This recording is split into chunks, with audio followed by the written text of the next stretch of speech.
मेरे बड़े भाई जो हमेशा मेरा मार्गदर्शन करते हैं, बीकानेर के सांसद आदरणीय अर्जुन जी मेघवाल साहब,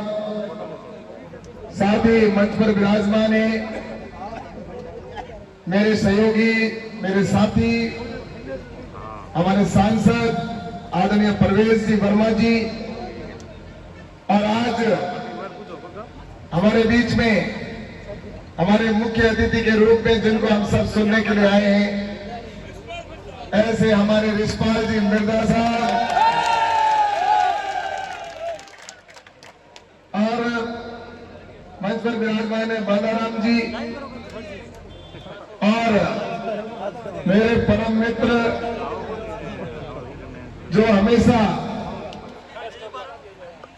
मेरे से बात करते रहते हैं और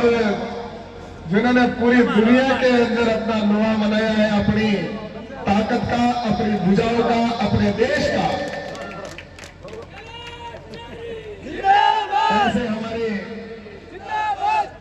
ग्रेट खली जी और साथ ही मंच पर विराजमान है आत्माराम जी और भाई अशोक बिश्नोई जी और सभी मंच पर बैठे हमारे अतिथिगण और उपस्थित सभी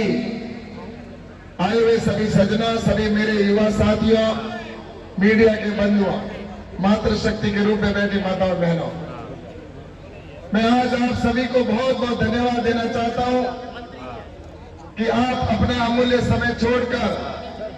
और आप सभी आज यहाँ पर मुझे आशीर्वाद देने के लिए पधारे, इसके लिए आप सबका बहुत बहुत आभार, बहुत बहुत धन्यवाद।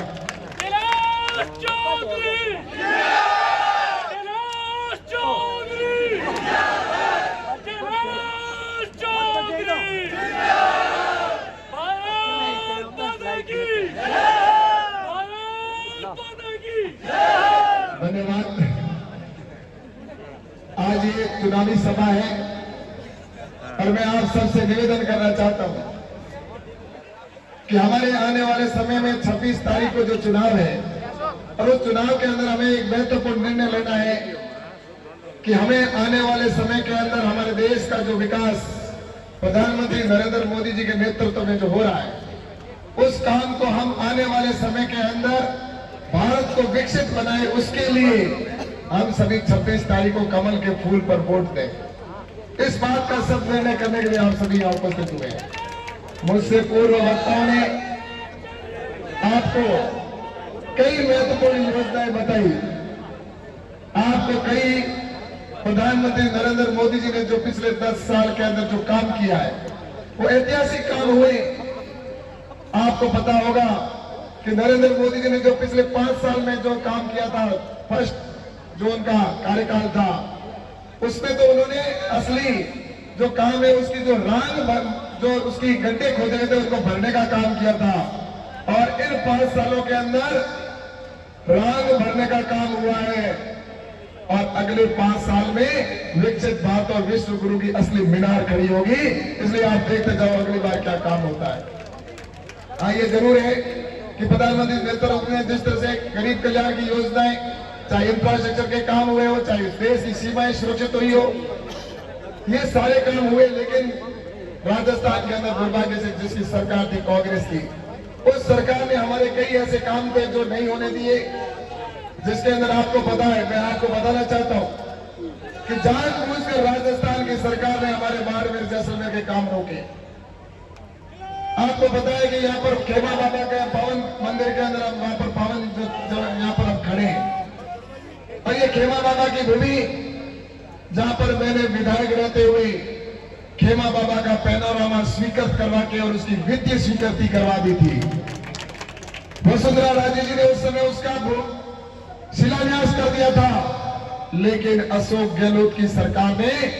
उसका पैनोरामा को काम को आगे ना बढ़ाकर उसके पैसों को रोकने का काम किया और वो पैनोरामा स्वीकृत हुआ उन्होंने कैंसिल कर दिया। लेकिन अब भजनलाल जी की सरकार आई तो हमने उस पैनोरामा को स्वीकृत करवा दिया और अभी यहाँ पर 5 करोड़ का खेमा बाबा मंदिर के अंदर पैनोरामा बनेगा।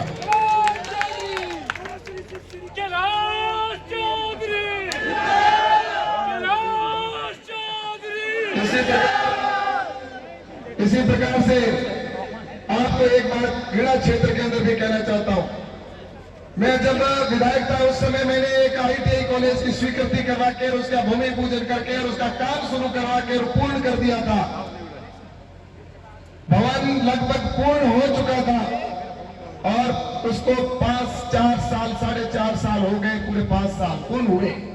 लेकिन इन 5 सालों के अंदर इन्होंने ITI कॉलेज का सेशन शुरू नहीं किया। इसलिए नहीं किया कि ये कैलाश चौधरी ने ITI कॉलेज का नींव रख दी थी, इसलिए उन्होंने उसके काम को आगे नहीं बढ़ाया। लेकिन अब आपके आने वाले क्षेत्र के अंदर यहाँ पर ITI कॉलेज का काम शुरू और वहां पर सेशन शुरू करवाएंगे।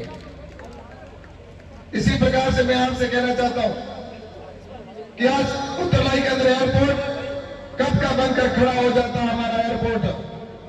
लेकिन इन लोगों ने जमीन नहीं दी। 5 साल तक मैं कहता रहा, भारत सरकार ने स्वीकृत कर दिया लेकिन नहीं दी। और वहां पर वो स्वीकृति भजन लाल जी की सरकार बनते ही स्वीकृत हो गया है और अब आपके वहां पर